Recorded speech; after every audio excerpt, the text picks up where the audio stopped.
All right, I say we go ahead and get started. What do my fellow panelists say? Shall we go? Whenever you're ready. Sounds good. So thank you all for joining us. Today we're going to be talking about our STEM programs. So some introductions. So we've got a few more panelists on, then we've got photos here, but I'm a graduate coordinator. My name is Christy Brown. And then my fellow graduate coordinator, Corey Sisko, is on the line. Hi, everyone. Welcome.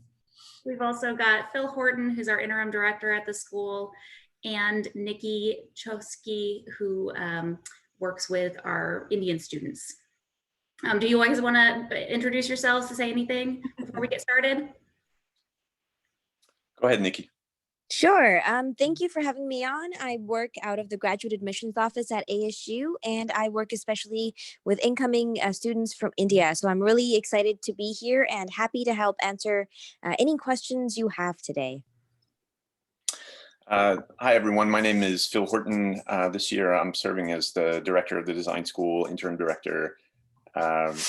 We're excited to have you all with us, and please post any questions you might have in the Q&A panel, and we'll do our best to answer everyone's questions and hope to both give you some information here today and have additional content for you in the days and weeks to come. Thank you all. So we are the largest, most comprehensive design school in the US. And what this means for you is there are lots of opportunities to tailor your studies with what you're interested in. We want you to not feel limited by the discipline that you enter into with your program, but we've got many other disciplines throughout the school that we'll be going through some of those today. There's also all of ASU at large for you to explore. There's the Fulton Schools of Engineering, there's W.P. Carey School of Business, we've got the School of Sustainability. So lots of different things going on campus. We support cross-disciplinary studies. So very exciting to be a student here at ASU. So Arizona is a very exciting place to be. When you come here, you're not just in the middle of the desert with nothing going on around you. You're close to a lot of the big cities on the West Coast. California, we've got San Francisco, Los Angeles, San Diego, just short flights away for you to explore while you're here. Las Vegas is very close. It's a short flight or even a drive away. Within the state, there's the Grand Canyon National Park, which you can see there, which you absolutely must do when you are here. Flagstaff, which is up north, if you want to get out of the heat and experience some snow. Lots of different things going on in the west coast, west side of the states for you to explore and experience. Next slide, please. And then, so the Tempe campus is our main campus for ASU, but we have other campuses throughout the Phoenix metro area. So our design school, most of the classes are going to take place on the Tempe campus, but we also have facilities in the downtown Phoenix campus, which is new. There's resources on all of these campuses, labs and libraries and other courses you might want to take on Thunderbird campus and West Campus in the west side of the valley, Polytechnic campus in the east. We also have a new Mesa campus. So there's lots going on. Additionally, the Phoenix metro area is a massive growing city. So there's lots going on. There's lots of new build going on in the valley. That means there's lots of design firms, lots of career opportunities, lots of things for you to explore and experience again while you're here in the Phoenix area. Next slide. So this is the ASU Charter, and we are a research university that really prides ourselves on who we include rather than exclude, and that is a core value of this university and trickles down into the design school. We really value being connected to the community, and that is incredibly important to us. And each discipline, which we'll describe a little bit later on in the slides, how all of our programs do that, they connect to the community, and really we do a lot of design initiatives around the inclusion rather than exclusion. So we'll go into a little bit more detail later on in the presentation. So these are just a bunch of different headlines that we are really proud of, and the provost and the president are very busy in advancing research, outreach, and first-year experience, and also international recruitment. As you can see here, we are within the top 10 in a lot of different categories, and that is something that we really pride ourselves on and make sure that we continue to advance those initiatives as the years go on. So we are also the #1 in innovation for the 6th year in a row, and we are very proud of that. So we continue to have a lot of patents that come through the school, and I believe the next slide, yes. So we all the different sorts of things of why we are the #1 in innovation are outlined here, and we just have a unique student experience with a lot of different initiatives, equipment, graduate programs, certificate programs, undergraduate programs, and we're also the top 10 in the USA for student employability, which we're very proud of. So we have a lot of alumni, and it's only continuing to grow, and we are excited for all of you to join us to be a part of the ASU community. So if you are an international student that will study at ASU, we have over 9,000 international students, and that continues to grow. We have over 230 tribal nations represented, and then 136 countries represented. And like I said, that number continues to grow, and we are really excited to expand those numbers moving forward. Another thing that we are proud of in terms of preventative measures is ASU actually is doing very well in terms of containing the COVID-19. So we have free rapid testing for COVID-19, which is really great. Faculty, staff, and students are all welcome to take COVID tests at any point. I took one this week. And there is also an ASU health app to monitor and track students, faculty, and staff.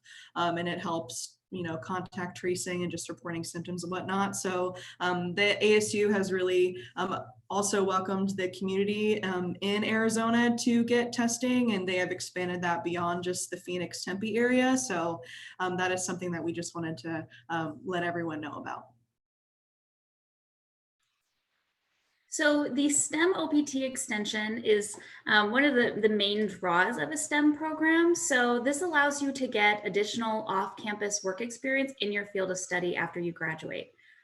So typically you can get 12 months of OPT after you graduate with any typical program, but STEM programs are eligible for a 24-month extension of that for a total of 36 months of OPT. So that allows you to stay in the US longer after you graduate while you're working. So these are the graduate programs that we offer at the design school. So some of them we're going to go over in detail today, the STEM specific ones that are highlighted, that are bolded here. But just to kind of go over all of the ones that we offer here, a note as I'm going through this, because you're going to see in the parentheses the 3- and 2-year pathways. What that means is 2-year programs, 2-year pathways are for students who have an undergraduate degree in the field for their master's degree. So if it's a Master of Architecture, they have a bachelor's degree in architecture. The 3-year pathways, or the 3+ pathways, that's for students who don't have an undergraduate degree related to their graduate field of study. So if you studied English, for example, in your undergraduate degree, you would go into the 3-year Master of Architecture program. So what we've got the Master of Architecture, we've got the Master of Interior Architecture, the Master of Industrial Design, the Master of Landscape Architecture, and you'll see here there's a 2+ pathway, which is specific to the Landscape Architecture program. That's for students who have a somewhat related bachelor's degree to landscape architecture. So they might have a bachelor's degree in architecture or in urban planning. They would be eligible for a 2+ pathway. And then there's a Master of Science in Innovation and Venture Development. This is a brand new degree that we just launched this year in partnership with the Fulton Schools of Engineering and W.P. Carey School of Business. There's the Master of Urban Design and the Master of Visual Communication Design. And we also have some research-based programs. So the Master of Science in Architecture, the Master of Science in Design with concentrations in Industrial Design, Interior Design, and Visual Communication Design, and then our PhD in Design, Environment, and the Arts. So that brings us to our Master of Architecture program. So this is a STEM designated program that prepares students for the practice of architecture and will set you up for licensure if you are interested in doing that. So this program is based in traditional and then more broadly based interdisciplinary career paths. And then this program is really designed to support students to enroll in Architecture Plus. And we'll go into some specific examples of what that really means. But essentially, we are supporting students in their interests that are just beyond design. So we'll go into a little bit more with that. So Niti recently graduated from the MArch program, but she also pursued a master's degree in construction management. So Christy and I will work with you if you are interested in concurrent degree. So it's essentially a dual degree plan of study and a partnership between both schools. So another example of this is Abdullah. He did the MArch and then our MSArch, but he focused on sustainability, and his committee comprised of sustainability and architecture faculty. And then we have Selena here, who did an MArch and then also focused in community solutions. And then we also have Nate. He did an MArch and then a Master of Biomimicry, which we're really excited about. Then we also have Holly, who did an MArch and then an MRed, and that is within the WP Carey School of Business, and she did it within real estate development. And then we also have another example here of an MArch and then urban design. So that's actually both within the design school, but we can help you sort out a plan of study if you're interested in pursuing both. So the Master of Industrial Design, this is a program that will prepare graduates for a career in product design or development by developing products that are innovative, useful, safe, ecologically sound, and socially beneficial. The industrial design profession serves the needs of society, consumers, manufacturers, and the environment. So this here is a student project. It's a modular system to construct green walls on the sides of buildings. And this project was established at the scale of a window so that the product is not only aesthetically pleasing, but it's also functional. And then this here is an introductory project in an MID studio. Students were asked to reconsider and redesign a commonly used product. And it was a gas-powered hand drill. And you can see the students design all aspects of the product. In the lower level, you can see the assembly of each part piece by piece. So they do the whole product. And then this is an alum. His name is Carlos Terminal. He's on Google's ATAP design team in Mountain View. And this was their moonshot design for a $50 modular smartphone. Master of Landscape Architecture. This program emphasizes sustainability and other challenges of the 21st century through the design of healthy, equitable, safe, and resilient environments. The program facilitates positive change and prepares students for professional practice, advanced study, and leadership in landscape architecture. And this is a STEM designated program in sustainability studies. So students will work with communities to plan and design products to improve the ecological and social health and equity of their built environments, emphasizing sustainable development and community resilience. So this is a recent example by the MLA student team, Elizabeth Ferguson, Kevin Schofield, and Amanda Truckus. They won second place in the 2019 EPA Campus Rainworks Challenge, and they received the 2020 AZASLA Student Community Service Honor Award. So a little bit more detail about this project. So beginning with a series of community engagement workshops, this studio integrated ecological green infrastructure design at Paideia, which is an academy charter school, to create resilient natural learning and play landscapes that promote health equity and improve the quality and access to green space for the student community. This particular charter school serves primarily minority and economically under-resourced children, and the 5-acre school property experience persistent environmental justice issues endemic to the greater South Phoenix area, including flooding, excessive urban heat, and poor air quality. This project allowed for collaboration between the charter school and ASU researchers and students to address environmental justice and equity in health and education. And our students gained firsthand knowledge and experience working with the community and seeing that their design concepts would be realized in the near future. So this is an invaluable service learning opportunity for our students that benefit directly underserved communities.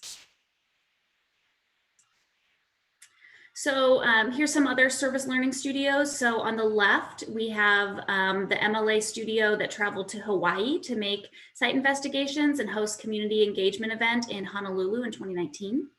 And then on the right-hand side, Kristen Antikowiak, she was a 2018 grad.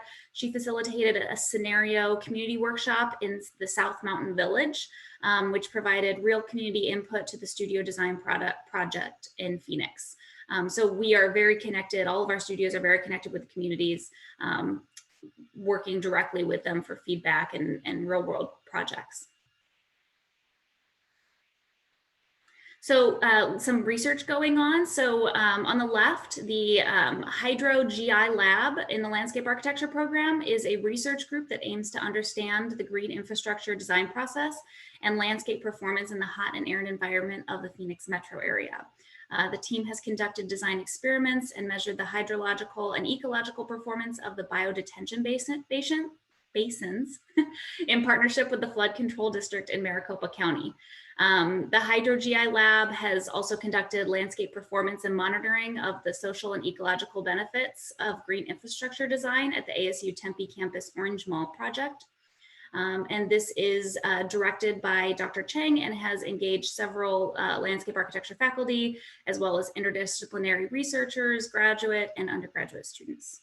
And then on the right-hand side, the Green Roof Lab has tested sonoring green roof strategies since 2015 with support of multiple MLA student workers.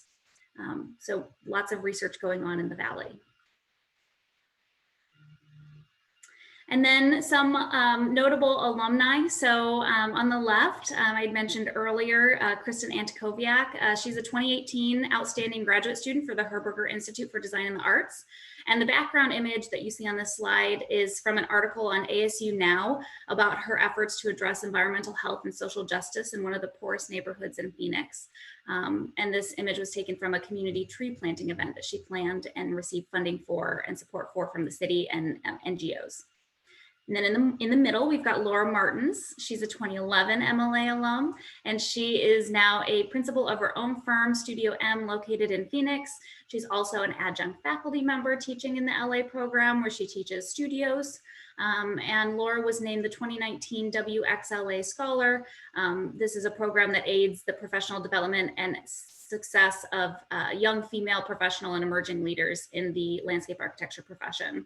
And she also serves as the chair of the central section of the AZASLA. And then on the right-hand side, we've got Valerie Ayong. She is another 2011 alum. After graduation, she worked for several private landscape architecture firms, including Floor and Associate and Smith Group, JJR, and is now a landscape architect for the city of Mesa and officer of the Arizona chapter of ASLA. And she has been named the 2020 class of WXLA Scholars. So our research-based program, the Master of Science in Architecture, is one of our oldest specialty programs that we have at the school. Interdisciplinary faculty is involved in this program, and they have a variety of backgrounds. So expertise in construction, sustainability, design, and engineering, amongst others. And then graduates from the MS Arc are highly sought after and work in a variety of fields. So for example, at firms, they work to improve efficiency of new projects, and then some are also involved in policy making roles at the local, state, and even federal level. And this program specifically focuses on energy. So this is an example of an MSR culminating experience, and then in this case, a thesis. And the title of this is a visual analytics-based decision support framework for low energy building design.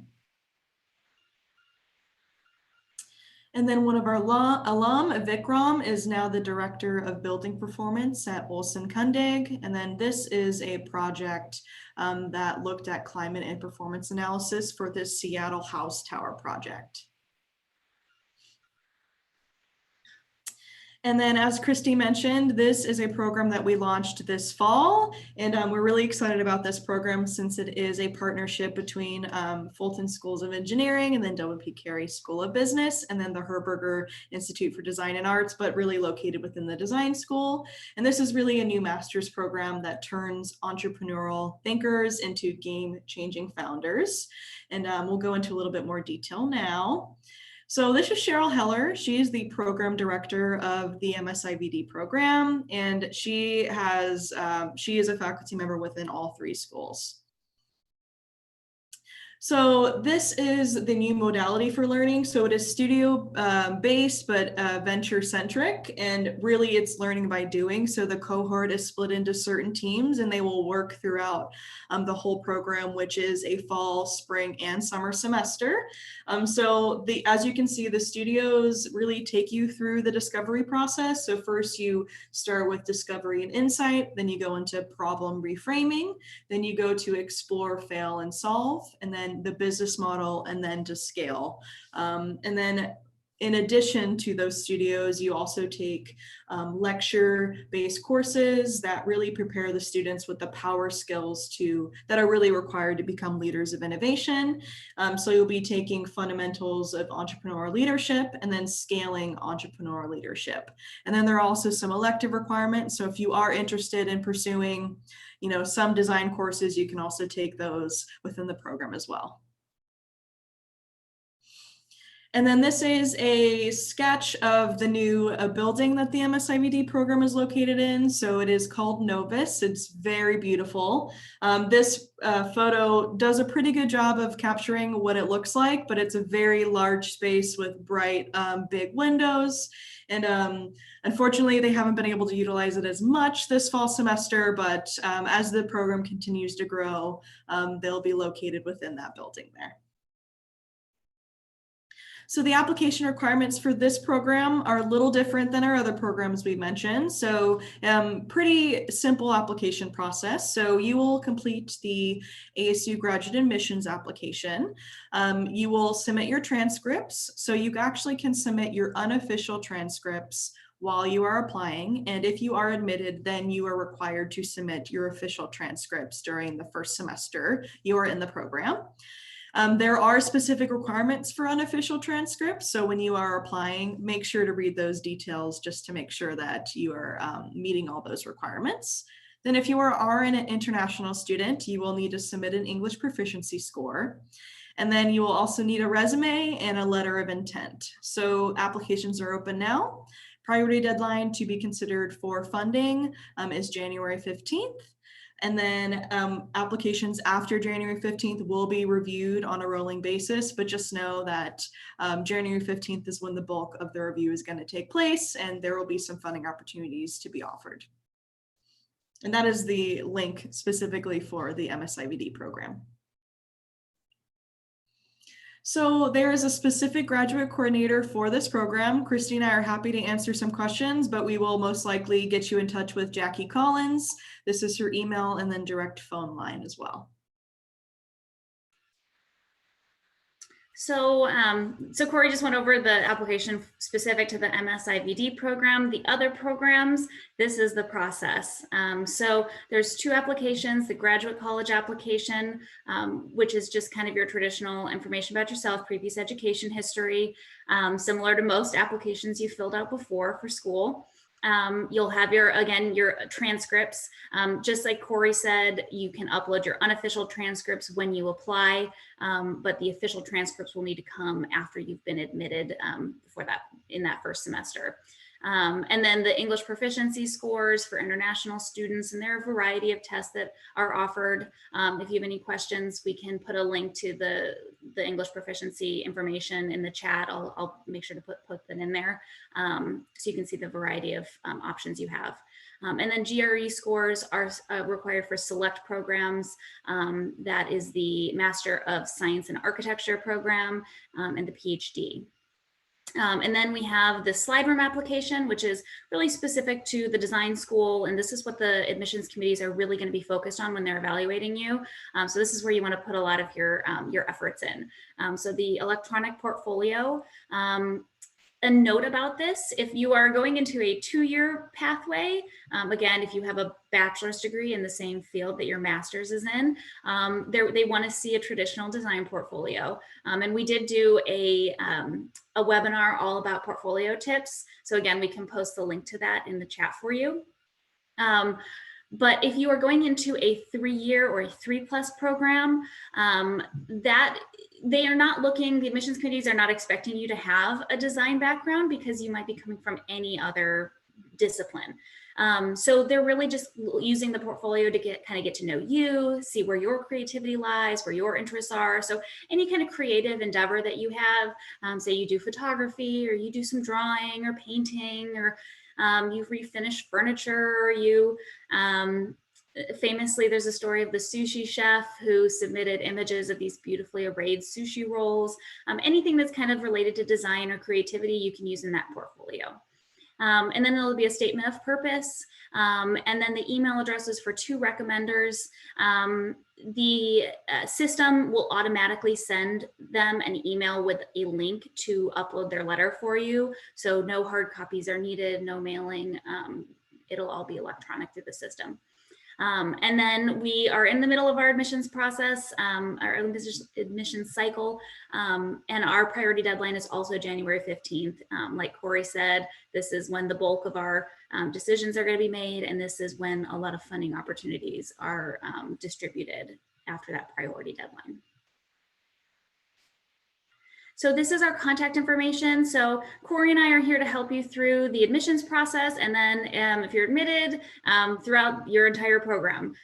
So you can see our individual email addresses and our phone numbers there. Design Grad, the big bold one in the middle, that's the one that we really recommend you use when you are trying to contact us, if only because we both monitor it. And so if somebody's out of the office, especially in the holidays when people are taking time off or might be sick, it's best to use this Design Grad so that your email does get looked at in a timely manner and you get responded to quicker. And then once we are back in person, we're in the College Design North building, room 162.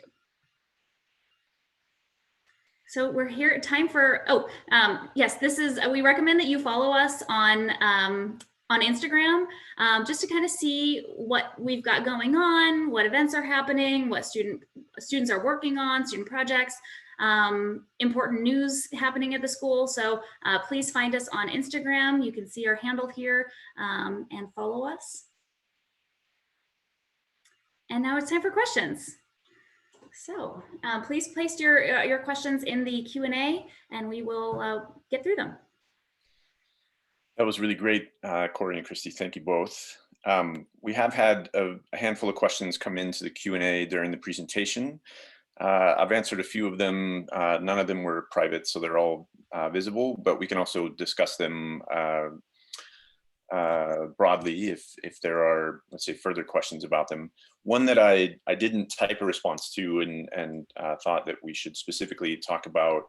There's a question about what the admissions committees are looking for in a letter of intent.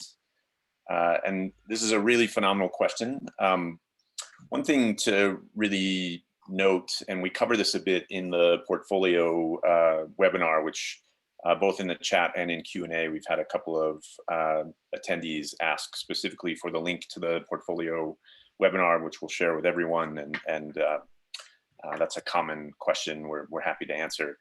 But something that's covered in that webinar that relates to the letter of intent is to understand that the portfolio and the statement of intent are opportunities for you to kind of tell your story and to talk a bit about how it is that you've arrived at design education and what your ambitions are through your education and into your career, whether that's a professional career as a designer, either in your own practice or in a established design practice, or perhaps you're on your way towards a PhD and really want to be involved in design research. Whatever that might be, the statement of intent is an opportunity to really not just talk about sort of why you're interested in ASU, although I think that can be an important component, but to talk about what your specific, let's say, view of design education and design professions are, and what you would like to do through your graduate studies and what your ambitions are going forward. So for instance, we'll have students who might write a letter saying that they're particularly interested in the intersection between a particular design profession, architecture, landscape architecture, industrial design, and sustainability. So talking about sort of how you've arrived at that and how you're hoping to maybe influence the profession going forward, bringing a certain sustainability expertise to a design practice.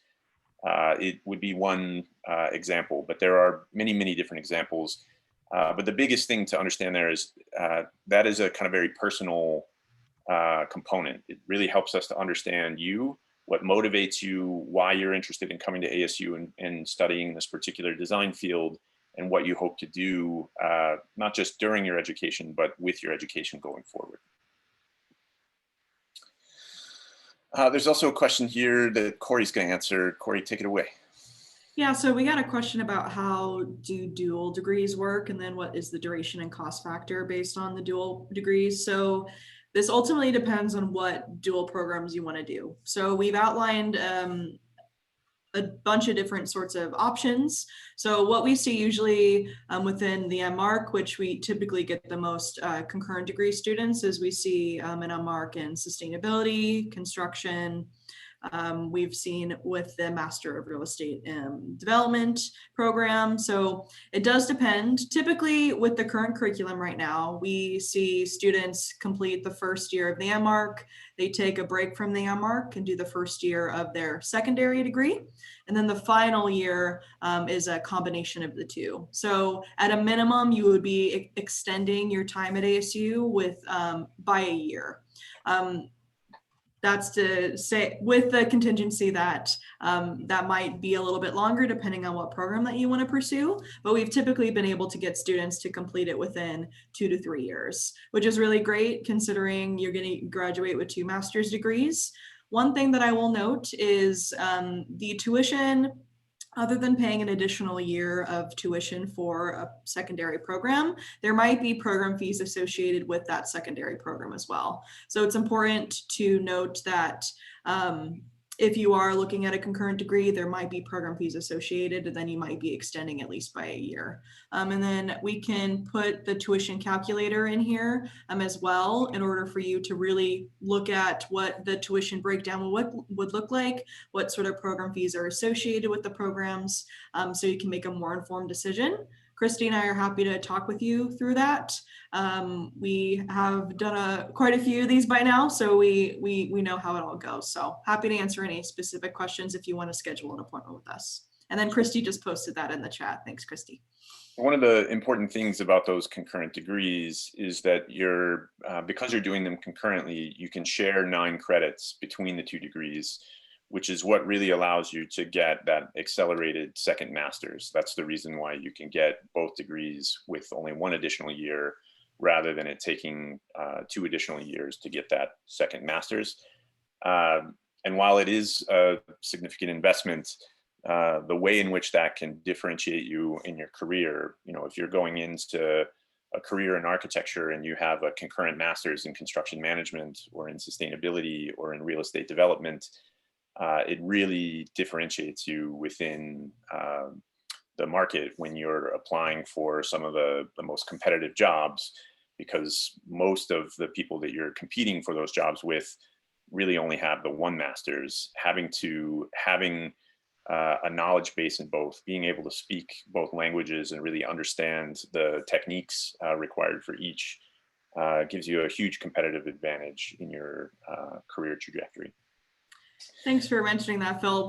It's actually 20% of credits from both programs. So that actually could extend beyond the 9 credits. So like I said, depending on what your program is, our studio-based programs have higher credits, which means that you can actually share more, which works in everyone's favor. So we can calculate that out for you if you are interested in a concurrent degree. Like I said, it will vary. Wonderful. I might ask if Nikki would be willing to take on this next question. So we have a question about whether or not ASU will accept 15 years of education. Nikki, could you jump in there? Sure. Thanks, Phil. Yeah, so I had mentioned earlier in the comments in the chat as well, but this is a great question. So there are many degrees from India specifically that are 3-year bachelor's degrees. So ASU does not accept 15 years of education, meaning a 3-year bachelor's degree by itself would not be acceptable, but a 3+1 would be accepted. When I say 3+1, I mean a 3-year bachelor's degree coupled with a 1-year diploma course. So this has to be taken for credits. We have to see the coursework, the transcripts, etc. as well. Or a 3+1 wherein you have the 3-year bachelor's degree and then you have a 1-year first year of your master's completed as well. So that is also considered to be acceptable. Now, this is considering the 3-year bachelor's degree needs to be awarded by an institution that's NAC accredited A or higher in a rating. So that's something that you can easily find on the institution's website where you've graduated from. So if any students have additional questions on eligibility, they're welcome to reach out to us at grad admissions, or of course to the email address that Corey and Christy posted as well. Wonderful. Thank you, Nikki. So the next question might be confusing within the context of that last description, because we were talking about 3-year bachelor's +1. And the next question is about what are the 2+ and 3+ master's programs. Those two things are completely separate, and I recognize that can be confusing. So the core of our graduate studio-based programs are 2-year master's programs, fall, spring, fall, spring. The exception is the MSIVD program is a 12-month program, so it's a fall, spring, summer. But we also have what really are sort of extended pathways for students who have a background that doesn't include design education. So the 2+ and 3+ programs are really for students who are interested in a master's degree in one of these professional design programs, but are coming from a different kind of background. So we've had students who have an undergraduate degree in economics who then want to get a Master of Architecture degree, which pairs incredibly well. But because that student hasn't studied architecture prior, they need an extended master's to really get all of the educational requirements to go on to become a professionally licensed architect. So the 3+ programs, which we have in all of our core studio-based programs, you do the 2-year master's at the end, but there's a year and a summer on the front end. We also, some of them have gotten rid of the summer, so architecture and landscape really are 3-year masters. But landscape architecture also, and this is super confusing, but landscape architecture also has a 2+ option.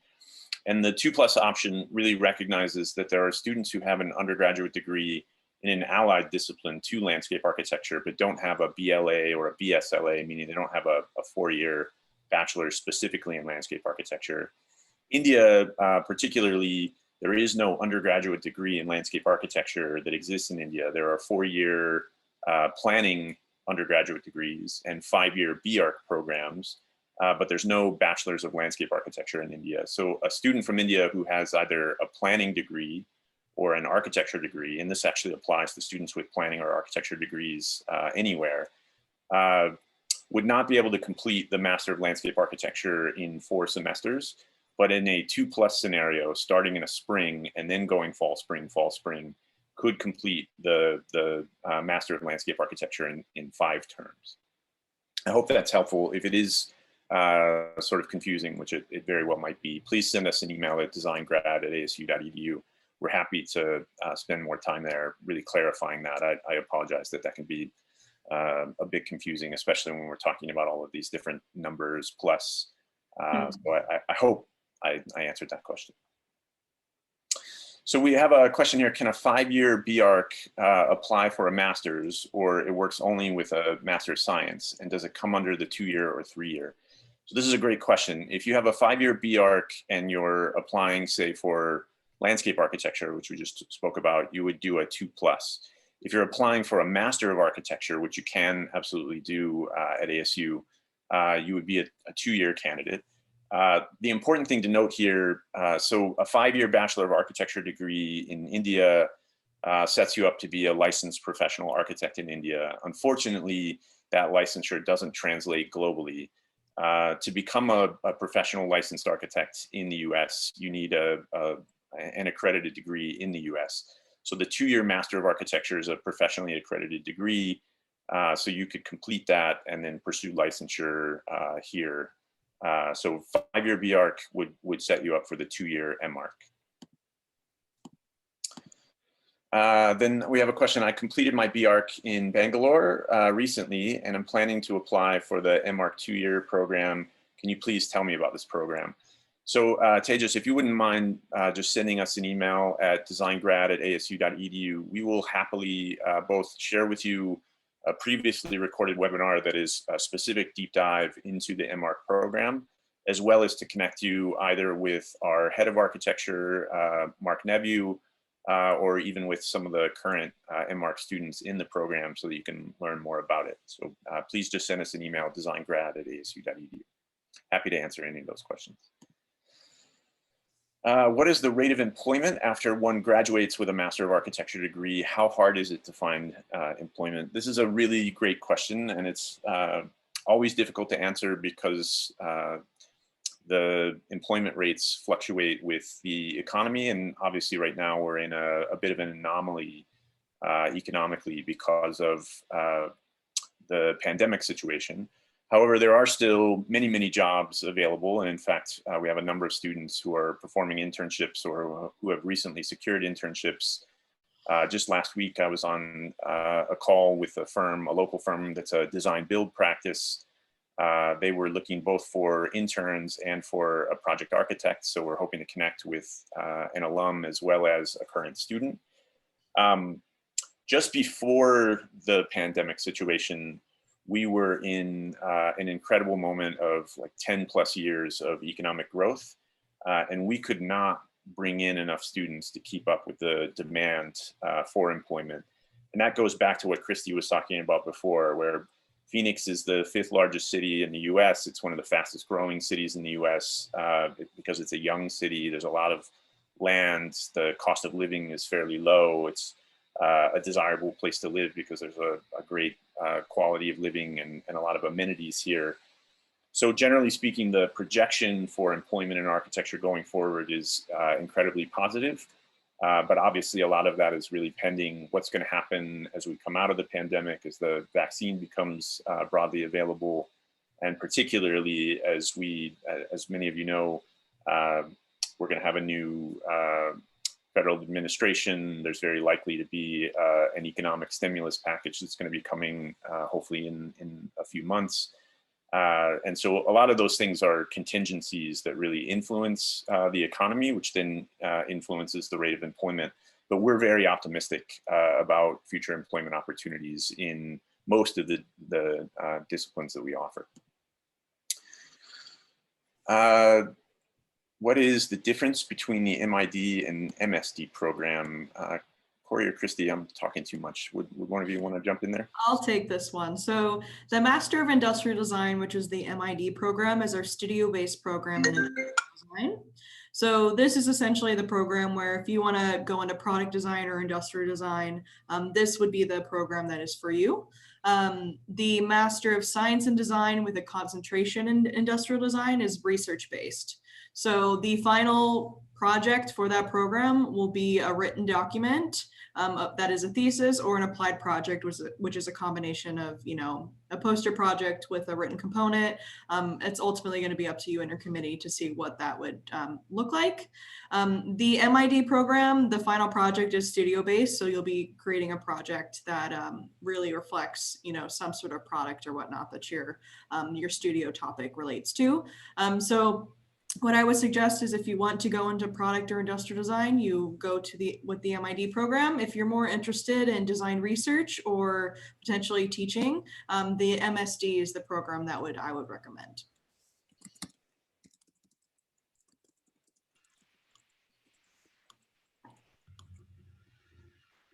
And then Christy, do you want to take the internships question? Yeah. So internships are required for all of our studio-based programs.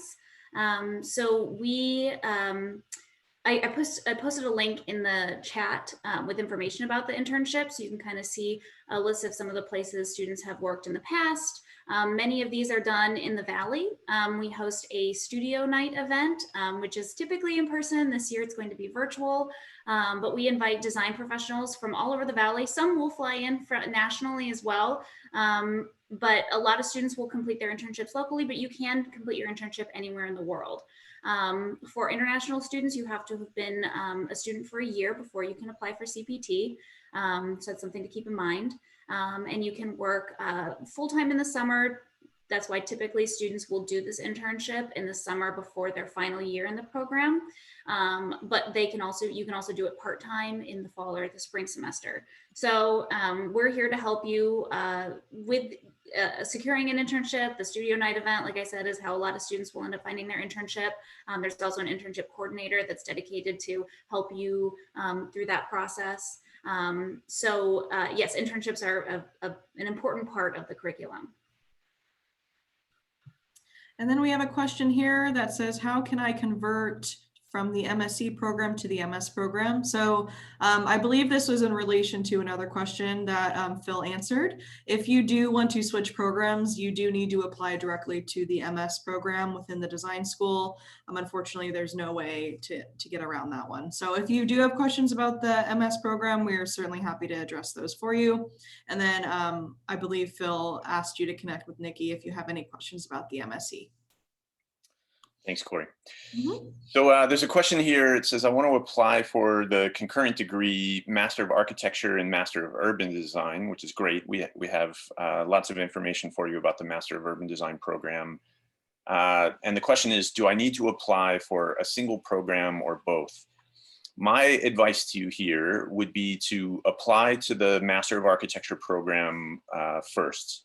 And then we can set it up where the concurrent pathway for completing both of those programs in 3 years, probably either Corey or Christy can essentially articulate what that pathway will look like for you. But the beginning in the Master of Architecture program will probably give you the best foothold to then do your first year in architecture, do the next year in urban design, and then synthesize those two things likely in a kind of thesis in your final year. We also have a question here, and I'm sure Christy can probably provide a lot of good details here as well, but it says, in general, can one study for a year and then take a break or do an internship for the second year and then do the second year of education the following year?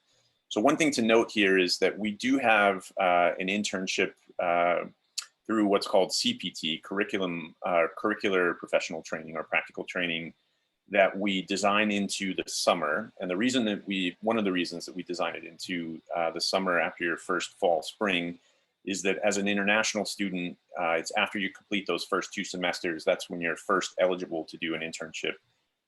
And during the summer, because you likely wouldn't have any other courses, you could be interning full-time. And then we have additional CPT opportunities for part-time CPT that you could do in your final year, your second year. So you could be full-time in the summer and then part-time fall, part-time spring, which we've had a number of students do in recent years. And because you're not full-time for that year, it doesn't affect your OPT, your optional practical training at the end.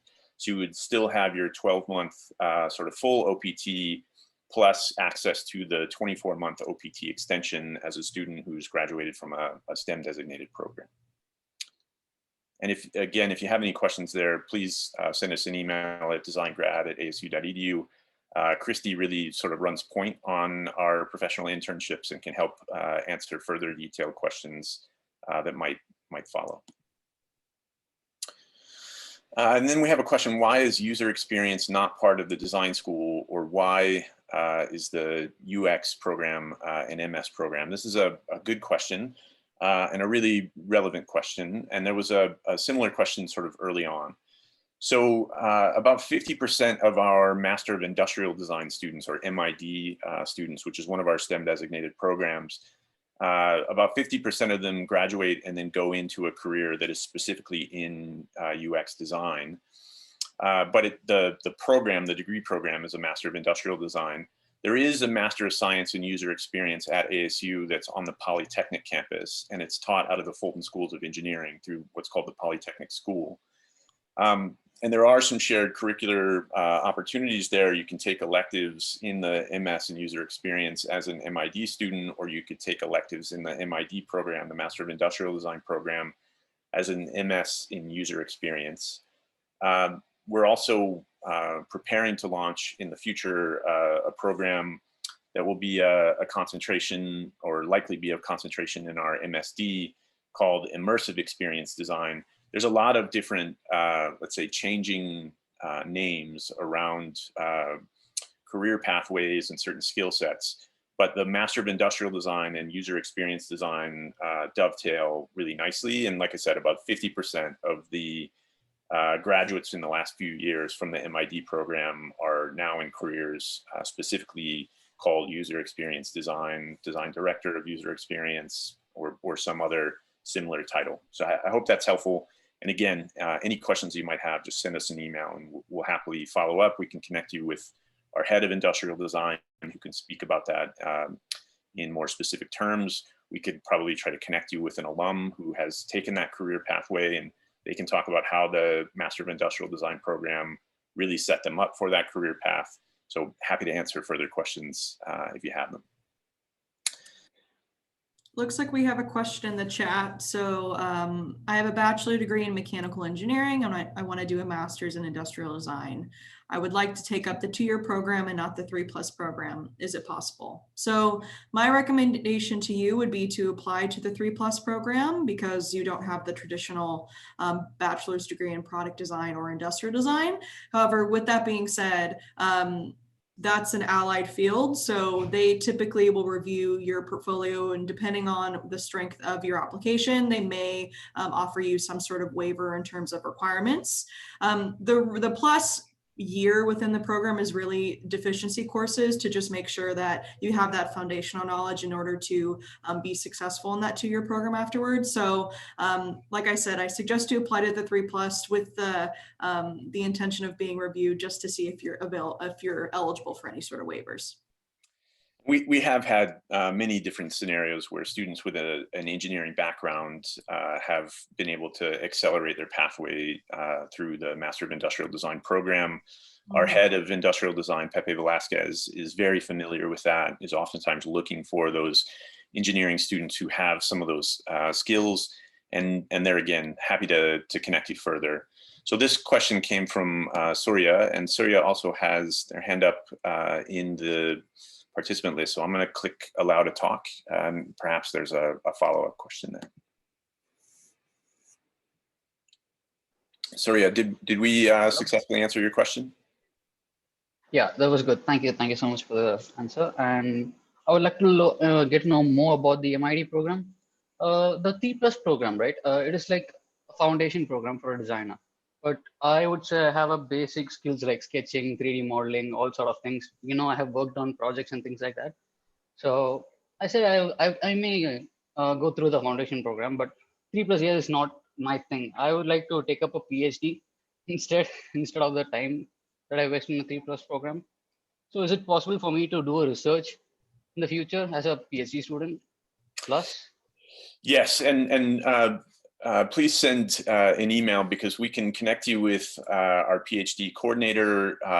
Because you're talking specifically about research pathways, the Master of Science in Design might be a more clear pathway. However, we can work with you to try to make sure that whichever pathway towards your future that best suits you is the one that we really set you up for. There have been, like I said before, many examples where students with an engineering background who have a lot of the foundational skills that you're describing, you know, we're not going to make you do the foundation courses over again with students who have a background in economics or some discipline that really has no foundational skills. So we will try to set you up to be able to make a pathway to degree and potentially on to PhD in the most efficient way possible. As long as we're making sure that we're not in any way not setting you up to be successful by neglecting to make sure that you have all of the educational background and foundation that you need. So happy to help you. Please send us an email, and if you could share your transcripts and Sure. any work samples that you might have, even if it's not yet in a fully sort of compiled portfolio. We'd be happy to I'm review working those. on it. Yeah, so we'll look forward to your email. Yeah, I have just one more question. Sure. So like the basic eligibility, the CGPA, my score in my bachelor's is a first class degree, which is like 6.55 GPA. Is it okay?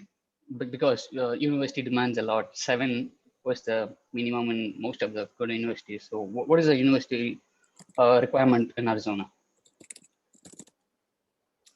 I'm not sure I fully followed the question. Could you maybe ask it one more time? What is the minimum bachelor's degrees percentage requirement in Arizona? Oh, you're saying percentage, meaning your GPA? GPA, yeah. Yeah. So there are really sort of two forms of admission into the school, which Corey and Christy mentioned. So there's the graduate college review, which is predominantly just what is the minimum GPA to be admitted to the university, as well as the language proficiency score. We can send you. That would be.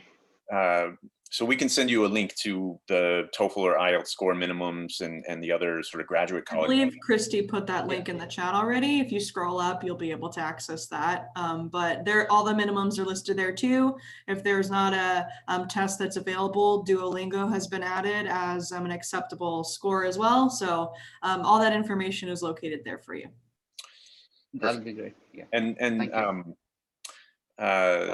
relative to admission then into the school, portfolio is actually about 75% of the consideration. Your GPA is sort of less of a concern, and really, while there are some. Could you just give me a quick brief on what the basic portfolio requirement is? Like, what do the committee look in a portfolio basically?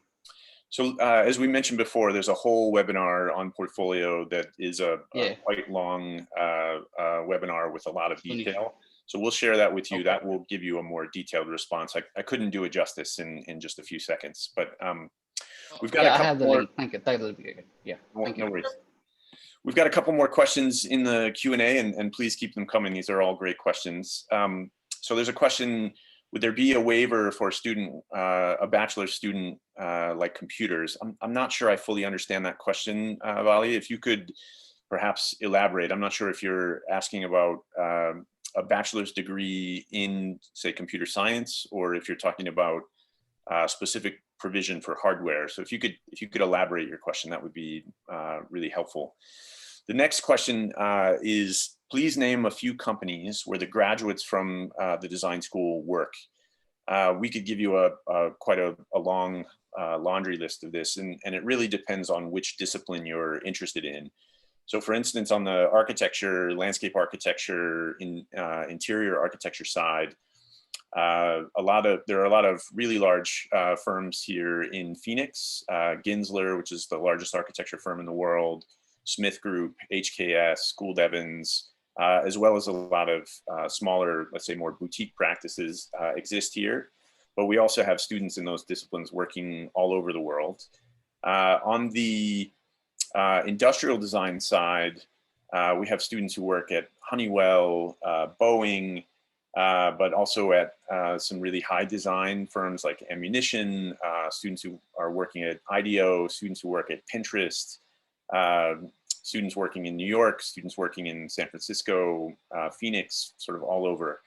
So if you'd like to know more, if you might send us an email and specifically talk about which field you're most interested in, we can try to get you a written list specifically about where alums are working in that particular field. I hope that was helpful.